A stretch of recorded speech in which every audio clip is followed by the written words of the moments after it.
tomorrow is my 20th wedding anniversary with my beautiful wife, Gloria. 20 years married, Brad, tomorrow. 2-0. That's amazing. It is. I'm incredibly excited for it because we were looking at photos last night, kind of reminiscing over what the 20 years have brought us, you know? Yeah. And I found photos of us both 18 and 17 at our high school prom. That was a fun one to see. And then I found some photos from 28, and then I found some photos from 38, and then I found some photos from 40s. And I got to tell you, looking through the photos, I realized my wife has not changed at all. She has gotten more beautiful. And I, in contrast, Brad, am the portrait of Dorian Gray up in the attic. I'm not Dorian Gray. Let's make that very clear. I'm the portrait up in the attic. She has just married the portrait. Yeah, just looking like I'm taking the brunt of all of Dorian's problems. And so I don't know how I got an ageless beauty as a wife, and she got the old sea hag from Popeye. Just that's not fair. You're not the sea hag. That's ridiculous. Bluto, maybe. Pluto. wait, hold on. Wasn't there a? This is totally skipping topics, but you know how? What was the show that had the Bewitched? Right, the show, and there was two husbands, right? Two Darrens. Two Darrens, yeah. And frankly, as a kid, I didn't notice the difference. That's how dumb I was. Really? There was a huge difference. Popeye had Bluto, but he also had Brutus, right? That's right. I always thought of them as, you know how in Greek mythology it was Zeus, and in Roman mythology it was, I forget what, Saturn or something. But it was the same gods, but they had different names. I always thought like Brutus was the Greek version and Bluto was the Roman version. Because if there's one thing Popeye is known for, it's rolling in classical mythology into a story. Like, oh, yeah, that's pretty good. Hey, look at Popeye.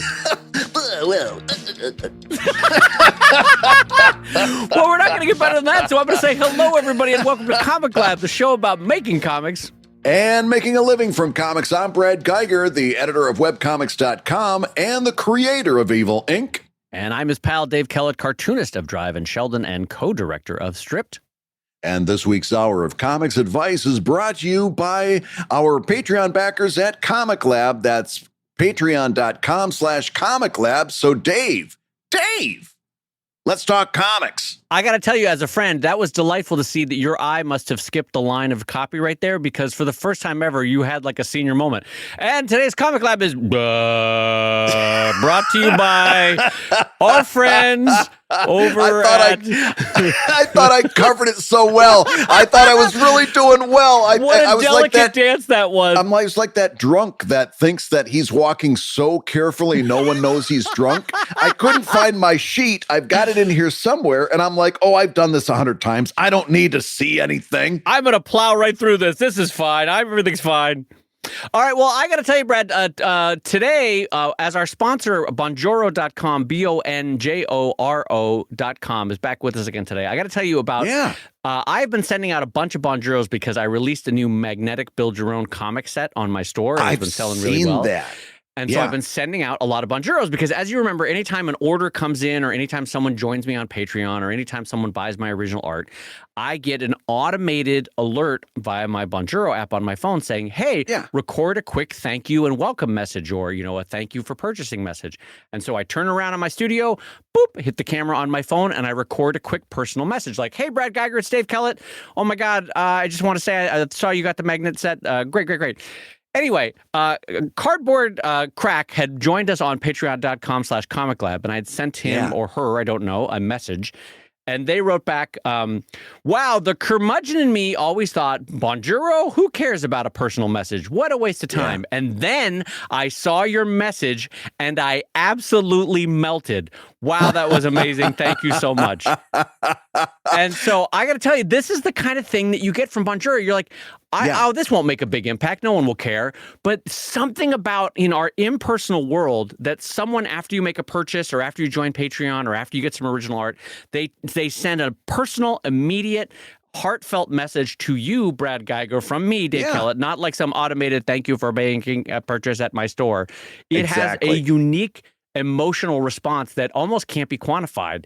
And so many of these people then go on to buy more stuff. It's incredible, frankly. And if you'd like to see how Bonjoro can work for you, just head over to bonjoro.com. That's BONJORO.com. You can sign up for a 14-day free trial, which is pretty standard. You can check it out, see how you like it for yourself. But it gets even better for ComicLab listeners. If you're a ComicLab listener, if you decide to sign up for Bonjoro, you can get 20% off Bonjoro for life. All right. So listen to this. After your 14-day trial is up and it's time to seal the deal, look for the coupon field and enter ComicLab April. ComicLab April entered into that coupon field entitles you to getting 20% off Bonjoro for the rest of your life.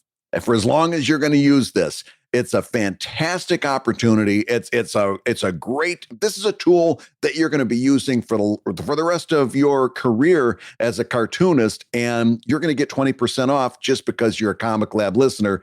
And we can't think of a better thing for you to be trying out. Give it a try for 2 weeks. If it's a good fit for you, you get 20% off just because you're listening to this show. And once again, that's bonjoro.com at BONJORO.com.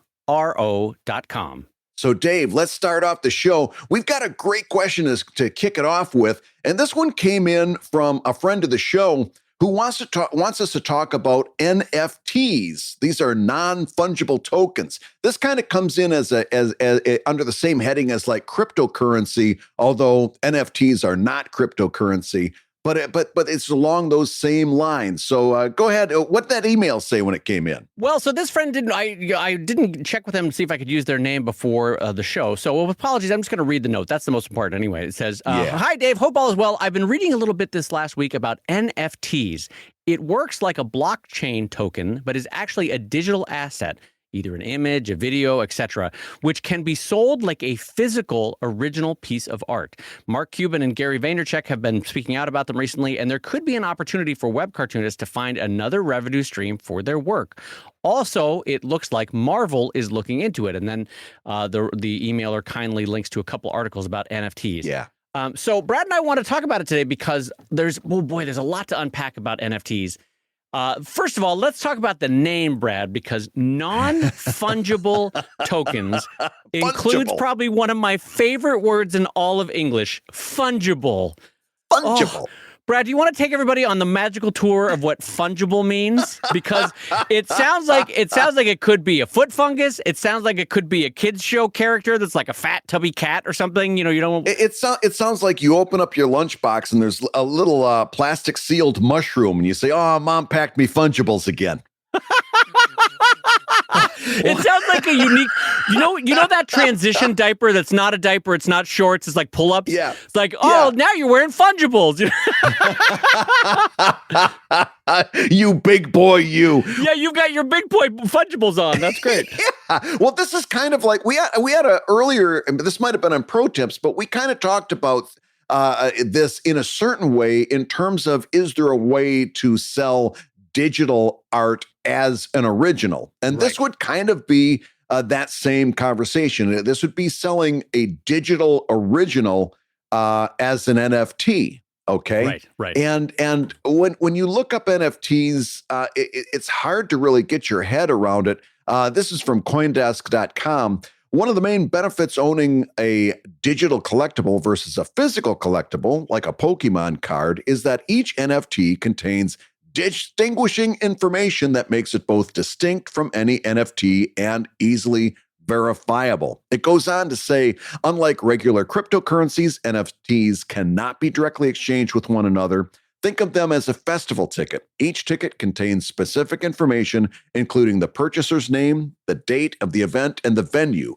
This data makes it impossible for festival tickets to be traded with each other. All right, so that's kind of what an NFT is. The question is, do we want to look into using them to try to sell digital originals, or how, if any way, are we going to use this as independent artists? Right. And so I want to say that I get the idea, and it's sort of similar to in-game assets that you can you're willing to buy a skin for $5 or a unique power battle sword for $1.50 or whatever it is, whatever sort of in-game power up you can buy that's unique and makes your character stand out more. It's like a limited time skin or something.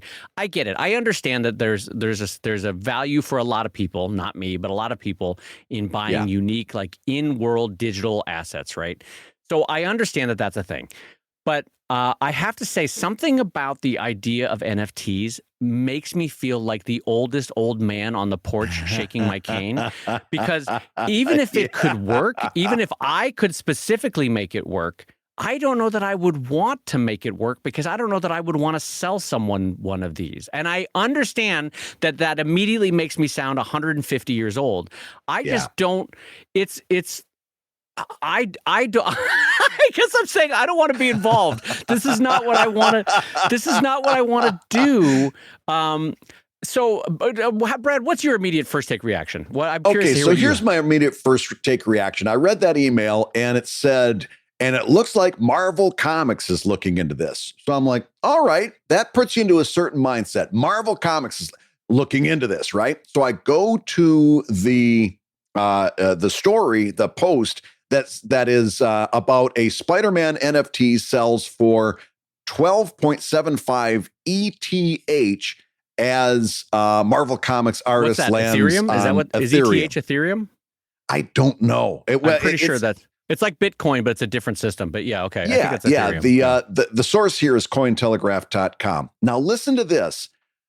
Listen to this lead. With great rarity, apparently comes great value. As Ethereum-based Spider-Man NFT just sold for $25,000 as Marvel Comics enters the blockchain realm. Now, it goes on to say, a unique Spider-Man drawing by Marvel Comics artist Adam Kubert sold for $12.75 after being turned into a non-fungible token on the Ethereum blockchain, blah, blah, blah, blah, blah. A recent announcement by the Portion chain says that approximately 25 Marvel pieces are going to come. The first wave of artists and it names a bunch of other artists that have done or are doing work for Marvel Comics. And right there, I'm out. And I'll tell you why. Because Marvel Comics is not getting involved in NFTs. A bunch of freelancers who have worked or are working for Marvel Comics are looking into NFTs. And there's a huge difference between that. And when somebody writes a story that says Marvel Comics is looking into this, and I can see with just a basic knowledge of how comics work, that Marvel Comics has nothing to do with this, as far as I can see, a bunch of freelance artists are. That's when I'm being manipulated. And when I'm being manipulated, it's time to step back because somebody's trying really hard to sell me something. I had a reaction all planned to what you were saying, and then you said, but when I'm being manipulated, that's when Brad Geiger hits the road. Brad Geiger, one thing Brad Geiger doesn't appreciate is when Brad Geiger gets manipulated. No. I know. Okay, so I know what you're saying there, that clearly there's a press release behind that's angling for a certain kind of story. I can see what this publicist is doing behind the scenes for this article. Yes, I agree with you. Yes. But I also would say, though, that it doesn't necessarily remove the point that these are independent artists doing this, because it actually, if anything, it strengthens cartoonists like ours' point that we could be using it as web cartoonists, as web-based cartoonists, right? So I think the point still stands that some artists somewhere, they happen to be working for Marvel, are selling digital art, right? And so that's the basic point of it. Now, listen to this next part. In the same article, okay, some of the NFTs come with added bonuses for would-be purchasers, such as, listen to this, original physical artboards and signed comic books. Oh, well, Dave, wait a minute. Now, okay, I'm immediately out. All right, hold on. Those aren't bonuses. That's the fucking merchandise. That's what people are buying. Jesus Christ. All right, so let me get down to brass tacks on this. So I understand the idea that someone might want to own an individual, like the way I see NFTs working so far is like, I'm drawing 10,000 unique cats. Do you want to buy one of these unique cats? Look, this one's brown with black stripes. This one's fat with gray stripes, right? But each one is unique, and you'll get a blockchain version that tells you that your little special cat is unique, and hooray! Right? Yes. I've seen artists do that kind of thing. But I can imagine, very quickly imagine you doing a very unique Brad Geiger drawing, and just there's only one of them, and it's got an NFT blockchain thing, right? But so here's where it breaks down for me. It's like, I know this makes me sound like an old man, but what the hell do you own? Great, you've got a file on your computer. You could maybe put it in world if you play Second Life or something. You can put it as a painting in one of your Second Life rooms. Put it on the wall. Yeah. But what do you do with that? Like, I know this makes me sound like a Luddite, but like, one of the purposes of art is to have it and share it and own it and enjoy the physical nature of it, that an artist touched this object and their hands made this mark. And now look, it's up on my wall, and you're sharing a little bit of their physical presence in the world by their physical presence on your wall or in your sculpture garden or whatever it is, right? Yeah.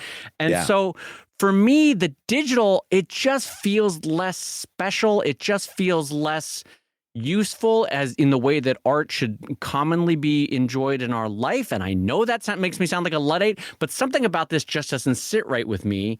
And I'm actively working out why I'm so angry about it as we're talking about it. Listen, so part of it is like, if you own the original art from a Spider-Man comic that you really liked, right? And you can point to the Spider-Man comic and you can say, this is the original art. This is what it took to get that. Right. There's something to that when you've got the original art. When it's a digital file, at least right now at this point in history, it's not as special as having that as a physical thing. And we may get there in 10 or 20 years, but pointing to a file on your computer and saying that was the original file that they used to print that, it doesn't have the same kind of power. And I think that's kind of that's where I am right now, is that right now it does not have that power. It might down the road, when nobody's working pen and ink and everybody's digital, or most people are digital, then it might change. But here's the deal. A lot of this stuff with bit currency and NFTs and all this other stuff has an aspect of, you'd better get in on the ground floor. You're going to be missing out if you're not in on the ground floor. And that's another thing that I've learned over the years, is that this whole get in on the ground floor thing, 8 chances out of 10 is pointless. Like, there are a couple times when it would have been nice to be on the ground floor. It's unquestionable.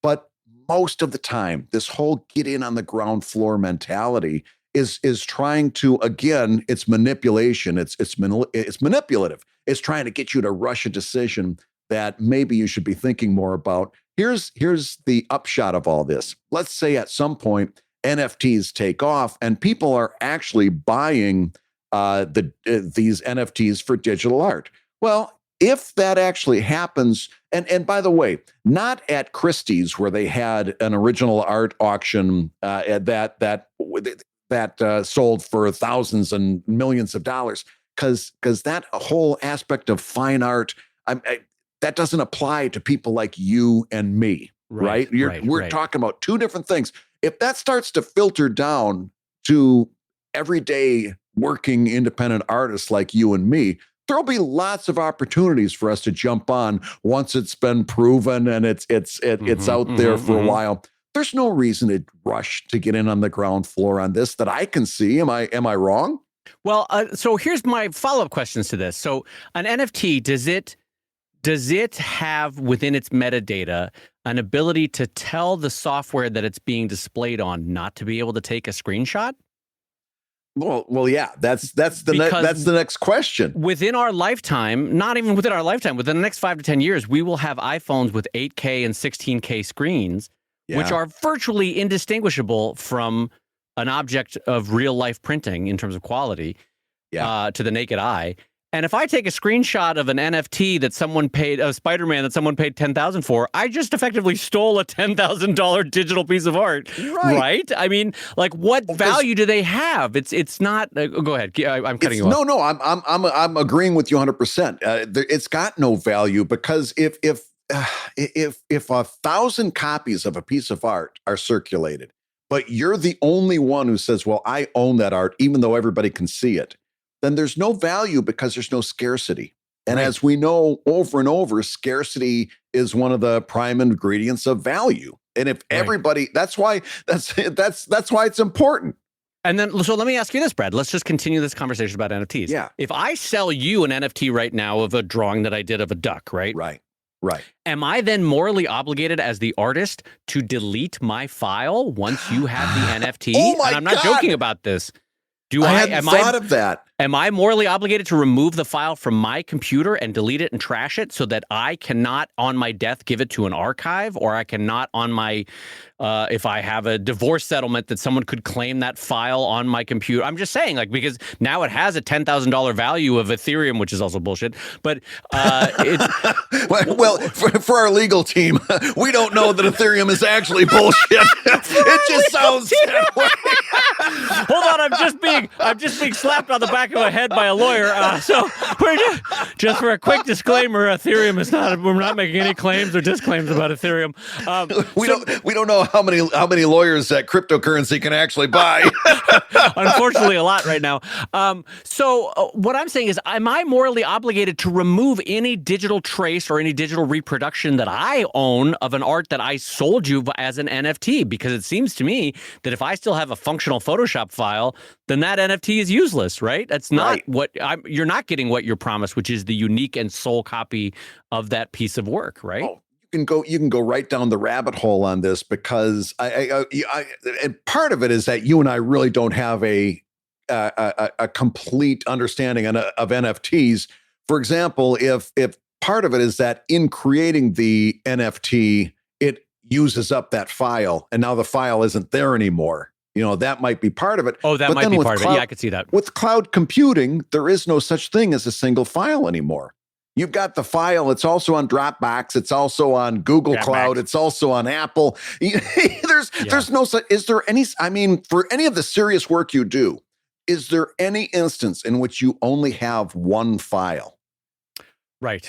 Well, and here, okay, so not to again be the Luddite about this, but. So a really unique problem that the Library of Congress and the Smithsonian are having right now is that the file that you create right now that you think this will be a forever file, this is no problem at all. Well, right now the Smithsonian and the Library of Congress are actively looking at laser discs, the giant ones before CDs and DVDs. Yeah. And they're like, holy shit, we have to buy old machines off eBay so that we can somehow move this format to a modern format. And then they're going to have to do the whole thing again 20 years from now, right? There's no eternal format, right? What I'm saying is if I buy I don't know, a Drabble original. I don't know why I picked Drabble.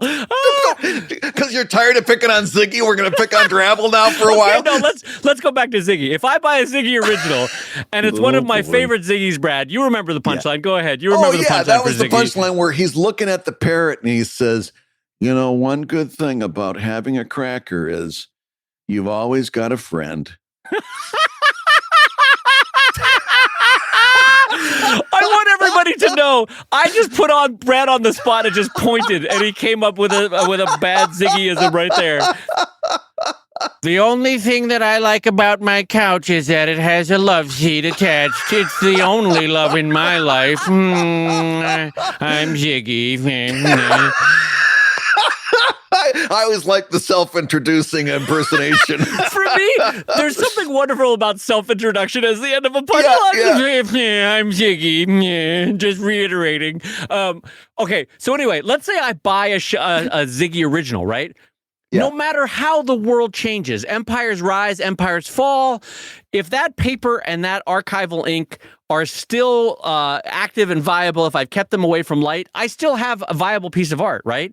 But if I buy a laser disc of a Ziggy, right, that's an NFT, and then I have to change it into a DVD data format, and then I have to change it into some kind of TIFF file and 20 years later from that, and then I have to change it, like... what I'm saying is, what the hell does this NFT have as a value 100 years from now, or 50 years from now, or 20, even 20 years from now? Like, how are you going to update that file within that blockchain system and still have it be the original, if you know what I mean? Like, granted, it could still be the sole copy of it, I guess, but... Well, I don't know whether I'm just repeating what you just said, but what if the software that unlocks that NFT goes out of commission? Yes. Is that kind of what you're saying? It's like that guy in San Francisco that can't remember his passcode to that Bitcoin that's worth $200 million. Like, you could be locked out of your own NFT, is what you're saying, a version of what you're saying, right? You're like, well, shit, I paid $10,000 for the Spider-Man. You would just sit there just for the rest of your life putting in, okay, let's see, I'm going to try 1, 2, 3, 4, 5. That didn't work. All right. 1, 2, 3, 4, 6. Nope, that didn't work. 1, 2, 3. I'll be here for a while. 1, 2, 3, 4, 7. Hold on. Just have dinner without me. I'll come down in a minute, honey. All right. But let me put what I think is the most final point on this, right? Is that the human touch is the central point of why I have a problem with this. Yeah. I will tell you with the art that meant the most to me in my life, Brad. I'm sure there is a piece that means the most to you in your collection. When Watterson sent Fred and I the original art for that poster, I'm not kidding, Brad, when I say I had a tear-filled moment of electricity holding that piece of paper that Bill Watterson had slaved over for hours, right? And that I saw his pencil marks, I saw his finger marks, there was a mark of a human behind that, is what I'm saying, right? Yes. Because it was connection. It's a form of connection when you buy original art. And so for me, the NFT feels cold. It feels sterile. It does not feel like a human connection. It feels transitory in a way that, like, a candy bar is not a meal. It's exciting for a moment and it has energy to it, but it's not a meal, you know? And so I know I sound like an old man, and I know I sound like a Luddite, but NFTs don't have the human touch for me. Yeah. Well, and listen, things are going to change as we go forward. There's going to be less and less original art that is made on paper with ink. It's just going to be. And at some point, just like there's things that have value now that we couldn't imagine having value 50 years ago. That's going to happen again. Sure. But I think this is a really good time. Here's the thing. What's the final answer? The final answer is there's a lot of things that you can do and a lot of things that you should be putting your attention on as an independent artist today. This is one that you can kind of keep an eye on, put it on the back burner. I wouldn't spend a whole lot of time, put a lot of energy into it, because there's a whole lot of other stuff that needs your attention right now that ain't this. That is the beautiful bullet point to put on the whole thing, or the capstone to put on this whole thing. I think we can stop the conversation there. But I will say one epilogue on behalf. But I will say this. I will say this on behalf of future Brad and Dave. Okay. Yeah. You might want to download and save this episode, because in 5 years, when Brad and I are selling NFTs, we are going to absolutely delete this show from the archive so that there's no proof that we ever said that NFTs were a bad idea. So that's just so you know what kind of operators we are. We are 1,000% deleting this episode 5 years from now when we start selling NFTs.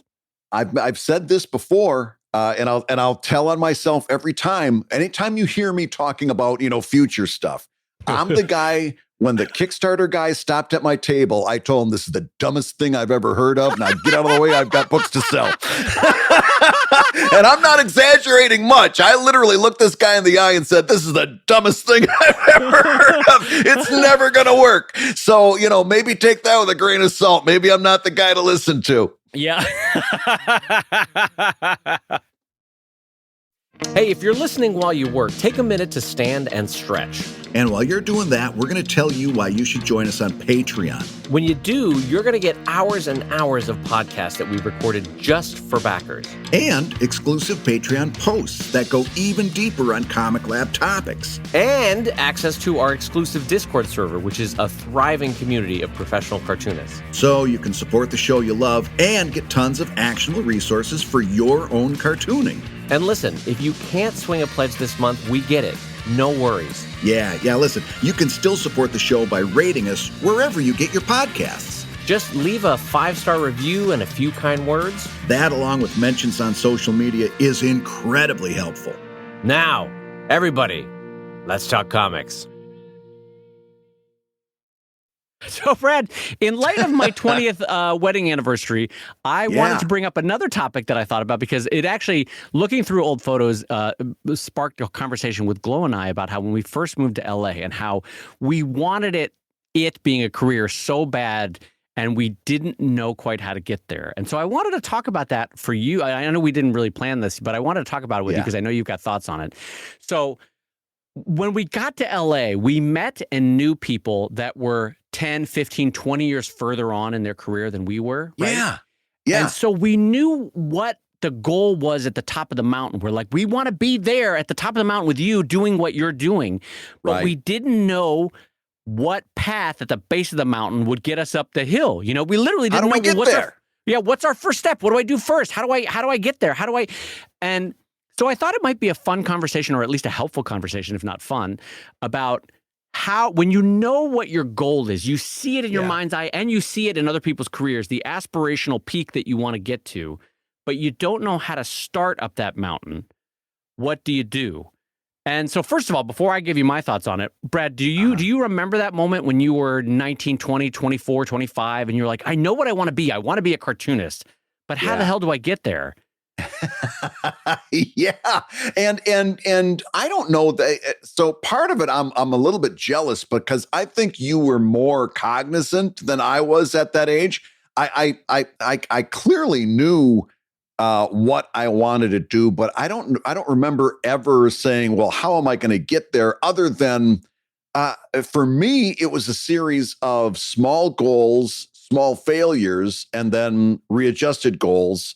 And so forth like that. In other words, I don't know that I ever had the top of the mountain in view. I just had somewhat up the mountain and then somewhat further up the mountain. You know what I mean? Yes. I don't know that I ever looked all the way to the top. I just wanted to get a little bit up that mountain and then I was going to be happy. And then when I got there, it's like, being up the mountain sucks. I want to be a little bit further up that mountain. And then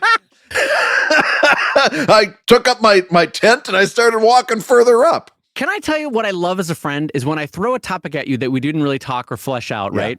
And your attitude perfectly matches what I was about to say because for everyone listening, I didn't pitch Brad on what I was going to say. And so this is my thought about how you start a career, which is, yes, of course, you know what the final goal is. You see the flag on the top of the mountain and you want to be there holding it, right? And waving and saying, I did it. But here's what you can do in your 20s and in your teens and your 20s and your 30s, or frankly, whatever age you are starting in, is when you are starting, you're not going to be able to immediately leap to the top of the mountain. But what you can do is the small, approachable, doable tasks that you can do right now, that is actually the beginning of the path. And it does not matter if you are immediately springboarding to worldwide fame or not. The idea is, what can you do? I can do a comic today. Great. You are moving your way up the mountain. Do that comic. What can I do this year? I'm going to do a body of work, either a short story, either a novella, either a collection of comic strips, either a graphic novel, half of a graphic novel, whatever it is for you. That is moving up the mountain. And so what I realized, and it took me a couple of years of after moving to LA, because part of it is desperation moves. You're just like, I'll try this, I'll try this, I'll try this, I'll try this. And that's why I see this in younger cartoonists when they're asking us questions. It's like, okay, no, that's a desperation move. You just work on the fundamentals and keep going. Because I know that because I was that. I did that. Yes, you know what it looks like. You know what it smells like. You know what it walks like. I know what it feels like at 2 a.m. when you're staring at your ceiling going, oh my God, am I fooling myself? I don't know if I'm meant to be doing this. But I remember, Brad, when I first moved to LA, and I don't know that I ever shared you this story. I saw an ad on Craigslist, cartoonists wanted for licensed t-shirt designs. Did I ever tell you this story? No. This is the desperation and the energy of someone that just wants to make it. I remember we set up a meeting, and this is kind of before everybody knew to meet at a coffee shop rather than I met at this guy's apartment, and he was like, okay, so here's what we're going to do. And he was like 2 years older than me, but it was that point in my 20s where someone who's 2 years older feels like, well, they've got it figured out. They know what they're doing. Yeah, look at this guy. And he hired me to do a bunch of cartoon designs. I don't think any of which he used. He paid me like $50. It was something terrible. But I wanted to be a cartoonist so bad that I was like, well, this is part of the path, right? I'm designing licensed characters for a t-shirt. Surely that's being a comic strip cartoonist. No, not really. But I was just so thirsty for it that I was like, yeah, that's fine. I'll do this. Let's do this. Yeah. I'll take your untold story and I'll raise you one. There was a time when I came very close to landing a job because I was just so upset with newspapers at the time, and the writing was on the wall back in the 2000s about newspapers. And I almost took a job for a company that does coloring books and like those books of mazes that you get at grocery stores. Yes. But I would be drawing Marvel Comics characters and licensed. I'd be drawing licensed characters. And I'm like, oh my God, this is it. This is my step to the dream, because I'm sure Marvel Comics looks at those and they'll say, look at this guy. He does so good. We got to have him drawing Spider-Man. Right. You know, right. and I came this close to taking a job that would have just completely detoured and derailed me. Yeah. And so it's fun to look back. No, it's not fun. It's actually sort of like cringy, but to look back on the things that we did in our 20s. But part of it is you and I eventually figured out that the thing that we could control was the art that we produced. And the thing that we controlled was the frequency that we could produce it, right? And the thing that we could control was the quality that we produced that frequent comic that we could make. And so Yep. we've basically, it's kind of a version of the advice that we got that we give to people now, which is focus on what you can control, which is the comic. Make a good comic, make the best comic you can make. And then tomorrow wake up and try to make a slightly better comic. And then even if, no matter what level you're at right now, tomorrow you could make a slightly better one, even if it's incrementally better. Great, because those little incremental steps, a year from now, 2 years from now, 5 years from now, that's how you get up the mountain. Yep. In other words, take the first step. How are you going to get there? Take the first step. And then tomorrow, take another step. And then the next day, take another step. By the end of the year, you will have taken 365 steps. And that's a lot of steps, right? Yeah. Now compound that. And by the way, pretty soon, one step equals 5 steps, because you're walking faster, you're jogging now, you're running. So it starts to exponentially expand the amount of ground, figuratively speaking, that you can cover, and you'll be doing great things. So the most important thing is to take a step. That's why when we talk to people, there's very few things that actually make us not angry, but it's frustrating. And for me, it was when I went to comic conventions and somebody would come up and say, I want to do a comic, but I don't want to do it because when I put it up on the web, someone's going to steal it, and I'm worried about copyright infringement, and so I'm not gonna do it. Yeah.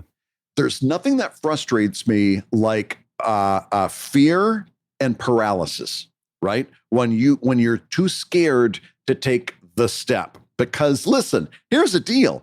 Taking that step means somewhere along those first 365 steps, you're going to trip. And somewhere you're going to stub your toe. And somewhere you're going to fall flat on your face. But here's the deal. For every trip, there's a get back up. For every stub the toe, there's a Band-Aid. For every time you fall on your face, there's not only get up, but at that point, there's maybe somebody nearby saying, oh, I tripped there before. Here, let me help you up. I'll show you the best way to recover from that. But you're never going to get down there. You're never going to get anywhere near that if you're standing at the starting line with fear. And fear is frustrating to me. Fear makes me want to push the person and say, just do it. Take the first step. Because fear freezes you, whereas it's okay to have sadness or depression or anxiety about your art, but you're doing it. You're making the art. But fear freezes you, and that's why it's the most frustrating, because you're not taking the steps to get up the mountain. You know, at least in other actions where you're feeling insecure about your art, you're being insecure about art that's been made, it's been created, it's been done. And so I see what you're saying about fear, because fear stops you. Fear is a stopping emotion. And don't get it wrong. There's been lots of times when I've been scared. There's been times I've been scared out of my wits. Yeah. I still took the step. Fear is natural, but when you let it freeze you, then it's bad. And there's so many things you can do that you can recover from. You don't know what you're capable of recovering from yet, because you haven't done it.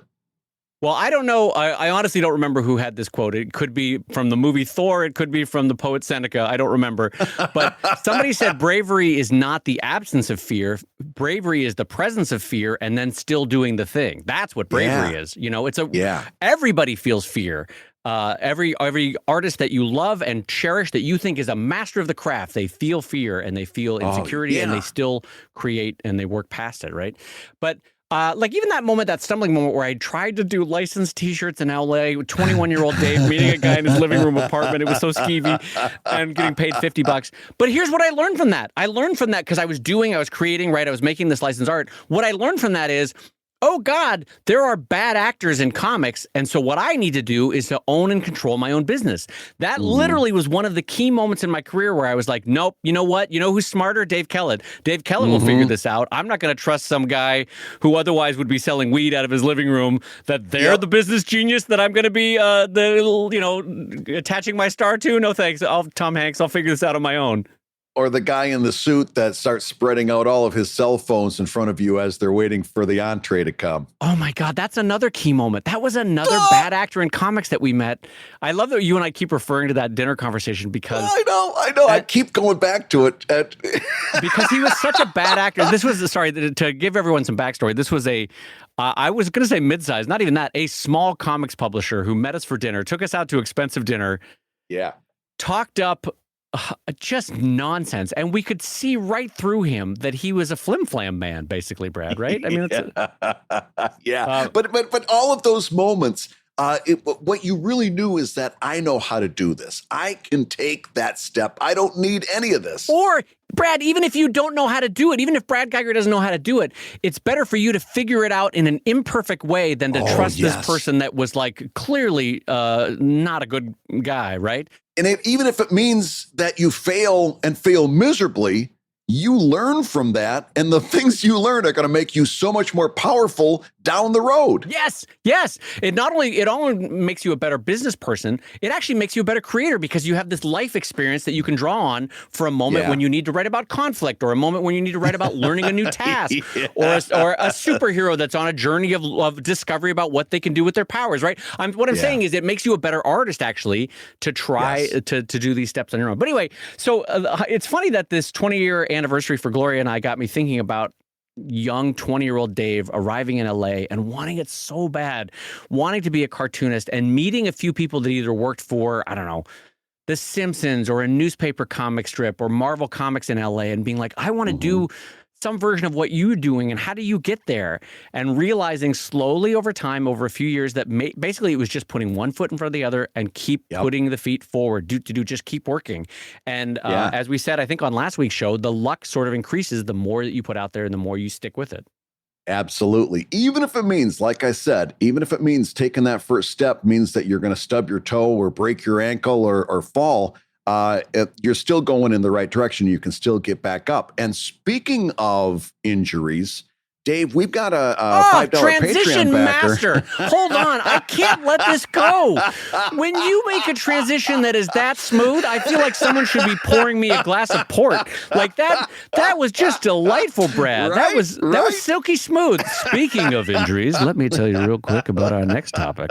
It's got injury right here in the title. This person wrote in and said, I think it was Dave who said he used to have an impingement injury or some such.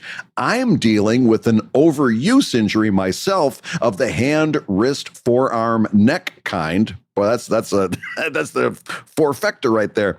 And it's been prevalent for almost 2+ years. I draw a lot, but I also work out and train a lot in my sport, and I'm sure that adds up. I feel like the only thing I can do to fully heal is take a break from doing anything for at least 2 months, but I can't afford to do that if comicking is my living.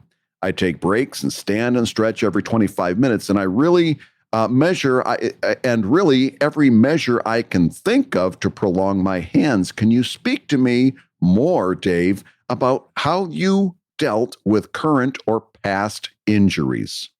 This is a great question, and I think both Brad and I have at times. Brad, you've had recurring dominant use muscle or nerve problems at times, haven't you? Or no? Am I imagining it? Or is it just me?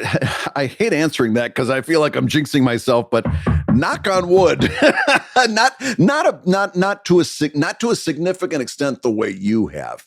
Yeah. Okay. Because I know with that shoulder thing, you were a different deal. Yeah, that unfortunately was sort of the next level for me, and in a way that really impacted me for about 3.5 years of my life, and kind of still impacts me if I'm being honest about it. So let me speak to my injury and at least the journey that I took, and maybe some of this will be helpful. But again, the big caveat, as the lawyer taps me on the shoulder, I am not a medical professional. I don't know or train in the physical therapy arts. All I can tell you is the journey that I had and what happened. So for me, when I draw, it kind of has the same position as when I type, which is my shoulders roll forward, up and forward, and I sort of hunch.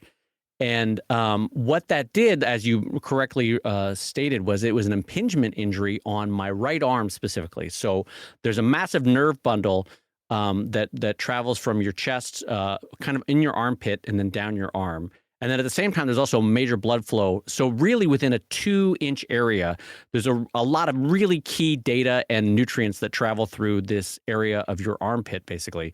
And I was impinging it by rolling my shoulder forward when I drew, rolling my shoulder forward when I typed. What happened is, over the course of, I don't know, 3 or 4 years, it got worse and worse and worse until eventually my right hand would go ice cold because the blood flow was not full, and it would shake, especially my pinky and my second to last finger. I would be washing dishes, Brad, and I would lose my ability to grip, and so I would drop and break dishes as I was washing. A dish. Yeah, I would drop a dish. And which is frankly disconcerting when it happens a lot. Well, when you're losing your ability to grip. That's because you're a pessimist. I'm an optimist. When that happens to me, it's like, well, I don't have to wash that dish. That's kind of like, I have messed up enough of Gloria's shirts in the laundry where she's like, you know what? No, champ, go sit down. I'm doing the laundry. And so by accident, I want to be a good husband, but by accident, I've somehow bowed out of having to do laundry because I'm apparently terrible at it and washable. I just throw everything in, like, bang it, let's wash it. It's going in. This was silk. I don't know. I just throw it in. This was made out of the hair of a baby rabbit. I don't know. I just throw it in. I've ruined this is why shop. For me it was just the opposite. I tried that kind of thing, and my wife said, "Oh no, you don't. You can learn. Now get right back over here. I'm going to show you." I mean, it wasn't laundry, but she said, "You can learn." I mean, the major problem, as my wife pointed out, is that my entire wardrobe can be capsulized as free T-shirts that I got at a Comic-Con. I remember at PatriotCon, they had free T-shirts. I never saw you move so fast. That you pushed a person out of the way. You were like, your linebacker days came back to you. You know what? I don't care if she was 80. She needed to move faster to get those T-shirts. She was in the wrong place at the wrong time. That lady was between me and a free T-shirt, and that's not where you want to be standing. No. So what I totally lost my train of thought. Okay, so I'm sorry. I was breaking dishes. Let's jump back to that. So I was breaking dishes, and I was cold, and then I had the most incredibly weird nerve damage, Brad, where my right ear, if you just touch your earlobe, like the lower part of your earlobe, just do it for me real quick, right? Okay, now you're touching it with some pressure, right? Now remove the pressure so that all you're touching is the hairs on your ear, the teeny tiny hairs on your ear. Yeah. If I did that very specific touch, not touching the skin, but touching the hair on my ears, my nerves were so jacked up that I would feel it in the same pinky finger as that ear was on. So if I did it with my left hand to my right ear, I would feel it in my pinky finger. That's how jacked my nerves were, because they didn't know where the signal was coming from, right? Yeah. And so my neurologist was like, what the hell is this? I've only seen this like once or twice. This is weird. Anyway, he goes, well, all right, time for physical therapy for you. And unfortunately, that was the answer. Physical therapy, there are stretches that you can only do with the help of another person with your own arm. Like you can, you can position yourself in a doorway. You can position yourself hanging from something. You can backward stretch. You can reverse your body. And yes, it is possible to do it by yourself. But when you have a professional helping you, as I did for 2 years, she would stretch the muscles.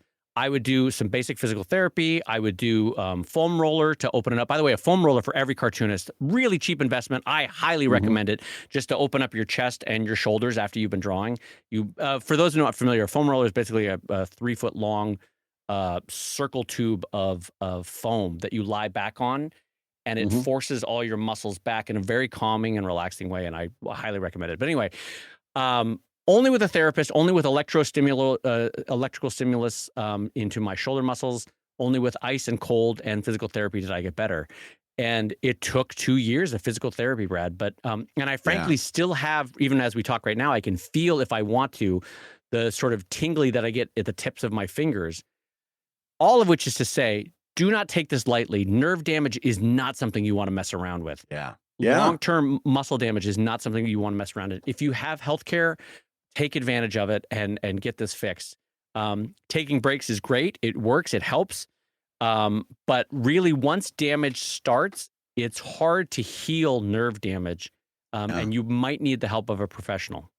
Yeah, I mean, we always kind of made fun of John Buscema as he did that video for how to draw comics the Marvel way. But one of the things he took the time to do was he looked right into the camera like a dad and said, sit up straight.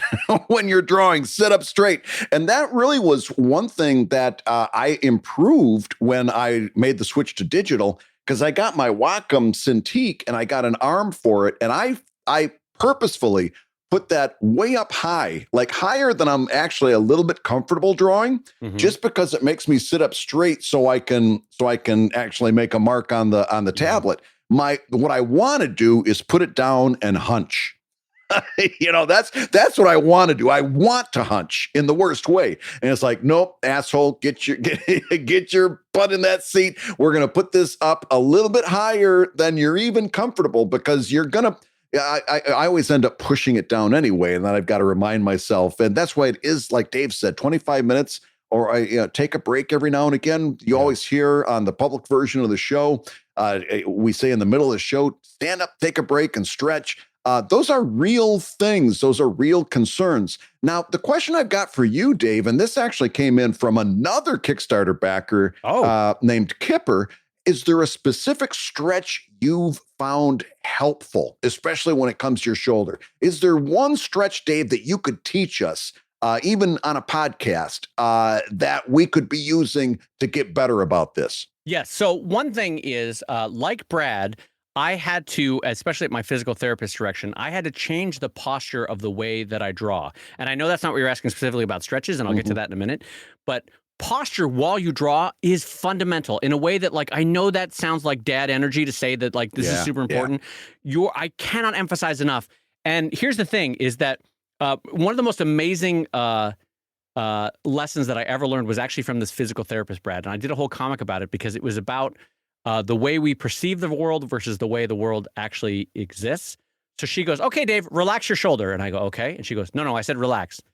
And I was like, I am relaxed. She goes, no, relax your shoulder. And I said, this is me relaxed. And she goes, oh, dear God. And so what it was You're the first man I've met with clenched hair. No, but what it taught me is what I had assumed was normal, what I had assumed was okay in terms of posture was not at all okay, and it was not at all normal. I carried my stress in my shoulders, and also she had me take a video of me working, right? Yeah. Because what you think is good posture, set it up at eye level, about 5 feet away from your desk, and just set up your iPhone or whatever and record your video. And you'll be like, oh my God, do I really hunch like that when I'm really drawing? Right. Because you think that you start off drawing like, look at me, I have good posture. But we all know that when it comes time to do that detail work on a character's face, you get real close, don't you? Don't you? Because I do. We all do it. Just admit you do it.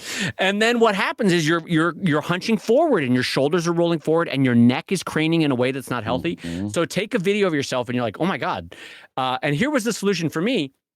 I had a beautiful 6 foot wide, I think Brad remembers it, 6 foot wide wooden Mayline drafting table that I had customized. It was gorgeous. And I basically got rid of it because I was like, you know what? Sitting is not my friend. I went and custom built a standing drawing table for myself, a drafting table, because my health was that important to me. So that was number one. Now, Stretching. I don't want to take too long on this, but again, foam roller, amazing, really, really good. Okay, so that's a one basic one. Watch some basic YouTube videos on how to safely use a foam roller and how to position your arms as you rest on it. That one's great. Secondly, as old as the Roman baths, heat and ice are your friends. If you are having trouble, Brad's face lit up at Roman baths. I'm not going that way, Brad. What I am saying, I've never been so excited about a physical therapy segment in my life. All right, here's what I'm going to need you to do. You got to get totally naked. Okay, now, all right, you're going to want a little white loincloth just hanging in front of the bits and kibbles in front of you there. Now, yes, you're naked, but you got the little loin thing hanging in front of the bits and kibbles. All right, so you're getting into the bath. No. Now you're going to need a little 10W40. Oh my God, Brad. I got to tell you one time, not now, but I'll tell you the story at some point about the time that I went to a Roman bath in Budapest. And it was amazing. It was an amazing story, and it's delightful. So anyway, a Roman bath, one of the things the Romans figured out is they had a frigidarium and they had a caldarium. And the frigidarium was you're going to get freaking cold in that pool. And then you would go to the caldarium and you would be like, good God, this is hot. And then you go back to the frigidarium, and it does help your muscles contract, expand in a way that is relaxing and ultimately healthy for the muscles. And so after you've been drawing, a little bit of heat, a little bit of ice, a little bit of heat, a little bit of ice, and you can find YouTube videos from better physical therapists than I am that will help you with that. And then finally, some good stretches to open up your shoulder are the classic stand in the doorway, hold the doorway, slowly rotate your body away from that door frame while you're still holding on so that it's pulling your shoulder back and down, if you know what I mean. It's impossible in a podcast to describe that, but basically look for doorway stretches for arms and you'll come up with a couple things. Basically, you need something that helps to isolate and stretch out that muscle that's been rolling forward. Absolutely. That's a great way to and by the way, just keeping that in mind and knowing that this is a long time deal that you're getting into if you want to go into comics, and your ability to do that and to make it to that top of the mountain that we were talking about in the previous segment is going to be predicated on your ability to stay healthy and to do this for the long term. Yes. Because it doesn't get any easier. As somebody who's crossed over 50, I can tell you, these things don't just go away. You've got to actually take an active role in addressing these problems, hopefully trying to do things so they don't become problems in the first place. If they do, addressing them right off the bat, because they don't go away. And that's gonna make it a lot easier once you do find yourself a little bit further up that mountain. You're not going to be hindered by stuff like physical ailments. Yeah, and really, I will co-sign Brad's advice that it does not go away on its own. You've got to take care of it, and it's not something to take lightly. You can take that from two guys who are increasingly looking like the Crypt Keeper. This stuff doesn't go away. It gets worse with time. So I will say, you know what, Brad? I actually feel bad. I can't drop the whole Budapest Roman bath story and not tell that story. So I'm going to launch into it. It's about time, yeah. All right. So this is kind of fun. So 10 friends and I went down. We were studying in London. Notre Dame had this like overseas program where you could study in London for 6 to 12 months or whatever it was, right? So I got a job at a pub. I'm studying in London, and someone goes, "Hey, who wants to go see Eastern Europe?" And so we get on because Europe is really good with these student rail passes. You can spend like $20 and travel all around Europe. So we were living on baguettes and, $5 a day, basically traveling around Eastern Europe. And we get to Budapest, and my friend Aditya goes, "Hey, who wants to go into Roman bath?" And we all go, "Hooray, let's try it." Now, keep in mind, Brad, there is no one who is less comfortable being naked than Dave Kellett. I hate it. I hate being naked. And no one who is less comfortable being touched by a stranger than Dave Kellett, right? Right. Someone's like, "Who wants to go get a massage?" I'm like, "No, F that. I'd rather get beaten up in an alley than have a massage," right? So, by the way, why is that better? I don't know why. You're going to touch me. You better touch me with your fists, buddy. So anyway, we go to the Roman bath. We try the caldarium. We try the frigidarium. We try the whatever it is. And then, I guess, with the token, you also got a free massage, right? And so I'm wearing the little loincloth, which is literally just a spaghetti strap back around your ass, and then a flap of white paper loincloth in front of the. It's like less of a bath towel, more of a dish towel. Well, you know what it is? Remember the cloth napkins that your grandmother had for 30 years that have been laundered so much that the fabric is actually kind of vaguely see-through? Oh, yeah. It's She might as almost well have worse, handed like you a doily. Yeah, exactly. It's almost like just be naked. Why are we wearing these things? So Yeah. anyway, we had the little white flap in front of the bangers and mash. The And, cheesecloth. yeah, the cheesecloth. Yes. And someone goes, oh, hey, Aditya goes, hey, Dave, it's your turn. They're ready for you in the massage room. And I was like, wait, what? I did not sign up for this. But I go in, and there is a guy. Brad, do you remember comic books like You Too Can Be a Strongman? And it was like the classic strongman, not the guy nowadays who is ripped, but the guy who has, frankly, an extra 100 pounds on him, but could also lift a piano. You know, that kind of strong? Right. So, Right. There's this like guy, a Russian bear strong. Yes, exactly. The guy that he has a gut, but he's also oddly strong, right? Yeah. And so he he's this gigantic Hungarian guy, and he kind of gruntingly yells at me in Magyar. He goes, "Hah!" And I can't speak Magyar, so I'm obviously just going to make something approximating his. He was just going, "Hah!" And I go, okay. And so I lie down on the sort of massage bed thing or whatever, right? And he starts just, Brad, beating the living crap out of my back. Like, imagine a guy who can bench press like 400 pounds just wailing on you like Hulk beating on the Hulkbuster, you know, just like wailing on my back. I'm like, oh God, why did I sign up for this? Oh, like the first time Hulk met Loki. Yes, exactly. Yes. And then all of a sudden he goes still, and I'm like, all right, what's going on? And he yells at me. He yells at me again in Magyar. Ha! And I go, what? I don't speak Magyar. Ha! And then I realized only afterward that he was asking me to flip over, and because I didn't speak Magyar, he didn't know what to do. So he grabbed me like a small child and threw me up in the air to flip me over. And so suddenly, without knowing what the hell was going on, I'm midair, naked with this loincloth flapping around. And then I go, boom, back down on the table. And then he starts beating on my like the legs and chest and stuff. And I was like, I come out of there. And Aditya goes, how'd you like that massage? Wasn't that great? I was like, Aditya, I feel like I just paid to get beat up by a guy that works in a circus. Like, that dude was gigantic and was just yelling at me in Magyar. That was the worst experience of my life. What now? Did she have the same experience? Oh no, Aditya was a guy. So there was 5 guys and 5 girls, and we had to split up. And because they were gender split, and so all the 5 guys went in one direction and the 5 girls went in another direction. And they all had like a pleasant, like rosewater filled. Meanwhile, I'm getting beat up by a guy who's a stand-in as a Hollywood roadie. I don't know what. But anyway, so I came out of there. I'm like, well, I'm never going to a Roman bath again. That was terrible. I do not want to do that again. Never doing that again. I'm glad I made it out with my life. Well, listen, you've made it out with your life at the end of another episode of Comic Lab. This is the show about making comics and making a living from comics. And both Brad and I wish you all the best. At some point in your life, may you get yelled at by a large man in Magyar, because it is a uniquely wonderful experience. Your hosts have been my friend Brad Geiger, the editor of webcomics.com and the creator of Evil Inc. at evil-comic.com. And my good friend, the newly tenderized Dave Kellett, co-director of Stripped. And the cartoonist of Sheldon at sheldoncomics.com and Drive at drivecomic.com. And just a reminder that the sponsor of today's show is the good folks over at Bonjoro, BONJORO.com. You can go try the 14-day free trial right away. And if that's working for you, and I strongly think it will, you're going to want to try Comic Lab April and the coupon code to get 20% off for the rest of your life.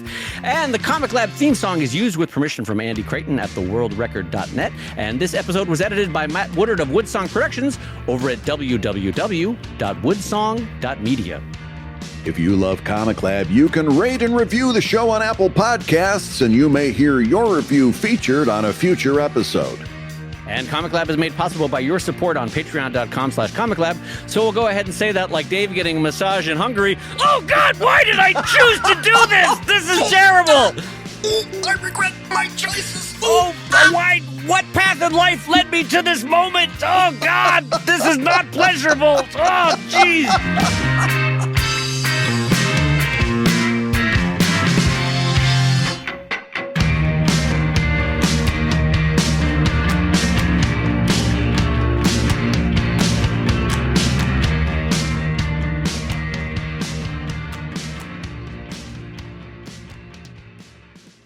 How do you celebrate a 20-year anniversary?